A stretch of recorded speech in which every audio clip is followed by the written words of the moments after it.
অসুস্থতার কারণে হযরতকেও আইসিইউতে রাখা হয়েছে।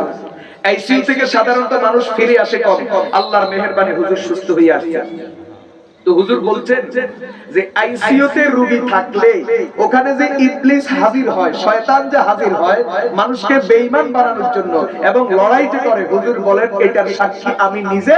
আমি আমার আইসিইউ থাকাকালীন আমি ইবলিস অনুভব করেছি। বিশ্বাস যদি না হয়, এটা মুর্দা বুজুর্গের কিচ্ছা না।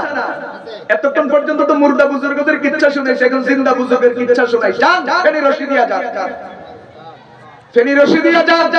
রশিদিয়ার হযরত মুফতি শহীদুল্লাহ সাহেব দামাত বারাকাতুহু জিন্দা আছে। আমার নাম বলেন, আমাকে চিনবেন হযরত। বলেন বলে হুজুর লক্ষ্মীপুর বটতলী মাদ্রাসার ইউনুস বলছিল আপনি নাকি এরকম বয়ান করছেন যে আপনি আইসিইউতে থাকা অবস্থায় ইবলিস দেখছেন। বলেন কথা সত্য কিনা? প্রিয় ভাই, প্রিয় ভাই, এজন্য আমার উস্তাদ দোয়া করেন, আল্লাহ হাসপাতালে মৃত্যু দিবেন না, আইসিইউতে মৃত্যু দিবেন না, বেহুশ অবস্থায় মৃত্যু দিবেন না, যখন কালিমা পড়তে পারবো না। আল্লাহ এমন রোগ দিবেন না যেই রোগের কারণে ডাক্তার, নার্স অথবা দুনিয়ার কেউ আমার লজ্জাস্থান দেখতে হবে। বুজুর্গদের এক একটা শব্দ কত ওজন, খেয়াল করছেন? আমি হযরত